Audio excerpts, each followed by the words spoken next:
Module 7, Gender and Politics. The coverage of this module include gender status in history, possible measures, and existing laws and policies. Now, as the gender status in history, century ago, almost no women held elected office.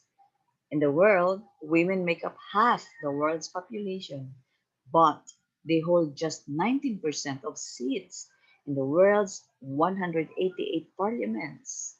Now, 50 years ago, there's a 3% rise in only 16 countries. That includes Sweden and Norway. In Europe, and women represent more than one-third of the members of parliament. Now, in the USA, in 1920, the first time for American women to vote through 19th Amendment to the Constitution. So they were able to legally vote in national elections. One century later, 2020, thousands of women serve as mayors of cities and towns across the United States, and tens of thousands hold responsible administrative posts in the federal government. To look back, in 2011, at the state level, there were 23% of state legislators who were women. That's not even one-fourth, but at least there is a movement. In the Philippines, the country has made great strides in promoting and increasing women's political participation. In fact, two women became president of the Republic of the Philippines. You remember Corazon Aquino and Gloria Arroyo. The proportion of women in politics or public office is still yet to meet the 30% critical mass. And what is that?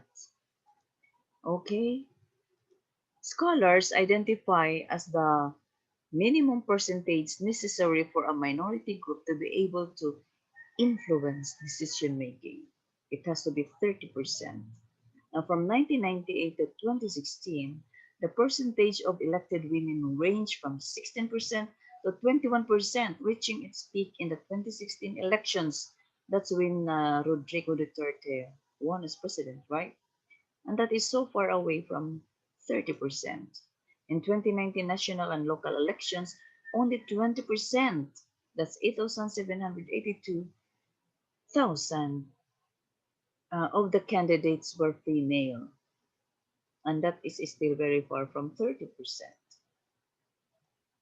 The slow increase in women's representation in politics in the Philippines may be attributed to prevailing patriarchal norms and values. You know what that means in the previous module? Gender stereotypes and multiple burden. Now, the gender stereotypes, it has often been said that politics is more the realm of men than women. Gender stereotypes that consider women as weak, emotional, and indecisive. These are qualities that are undesirable in negotiation and decision making. And then this discouraged voters from voting for women candidates. As to multiple burden, experienced by most women, wherein they bear most of the responsibility for performing domestic duties in the home while they engage in political, economic, and social activities. And this, in turn, discourages women themselves from running for public office. Now, possible measures. Considering all this, and given the existing constraints to women's political participation, there is therefore a need to adopt temporary special measures to facilitate and accelerate the attainment of de facto gender equality between women and men in terms of political participation and representation. Now, the gender quota system, one of the most popular and widely used strategy. It's a temporary balance, special measure for the attainment of gender balance in government institutions. There is that certain number or percentage of the members of a particular body allocated to a particular sex. Now, there are types of gender quota system: the party quotas, the reserved seats. The party quotas is used in Australia, Canada, Germany, Switzerland. These regulate the gender composition of the candidate lists of political parties in the election. The reserved seats that's used in countries such as Rwanda, Timor-Leste, and India. These regulate the gender composition of elected bodies by reserving a certain number of percentage of seats for women members through special electoral procedures. Another gender quota system would be candidate quota and gender neutral quota. The candidate quota is used in Argentina, Brazil, and France. This is also called voluntary party quotas. It's adopted by individual parties for their own candidate list and are usually enshrined in party statutes and rules. So, for example, uh, one political party will have candidates um, of men and women already. Okay, so another political party will have the same. So number controlled number of men and women. So therefore, during election, you have now the choice to vote either men or women because of the many candidates of men and women in all the political parties. The gender neutral quota is used also in France, Costa Rica, Ecuador, and South Korea, Lesotho, and Zimbabwe.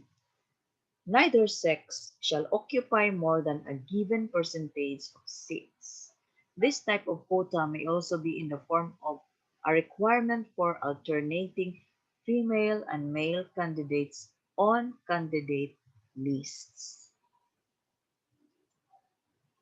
Now, existing Philippine laws or policies. There is our 1987 Constitution. It upholds the fundamental equality before the law of women and men and recognizes the vital role of women in nation building. It guarantees citizens equal access to opportunities for public service, provides for sectoral representation, which includes women at the local level.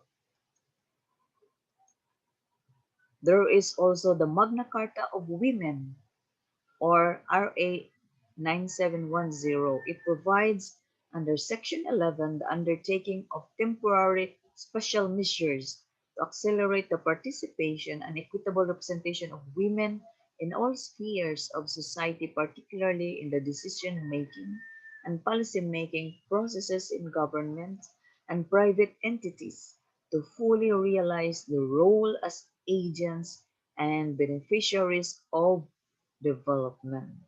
So you see, it's already well encompassing and beneficial to women. There is also the same, the Magna Carta further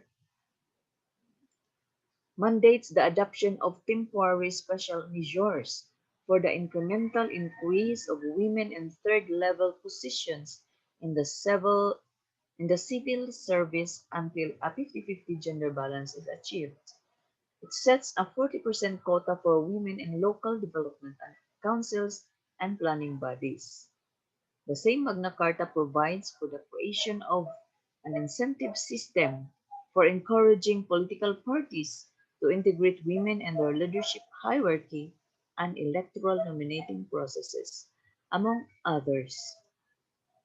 And we have the RA 7941, or the Party List System Act, which and also the local government code, particularly section 41. both of these laws both of these laws provide for the representation of women in legislative bodies. Also include women in the list of marginalized sectors that may form a political party and vie for representation under the party list system.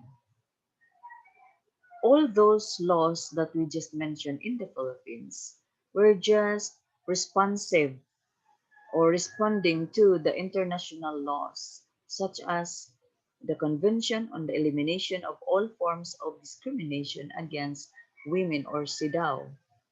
It directs state parties to take all appropriate measures to eliminate discrimination against women in the political and public life of the country.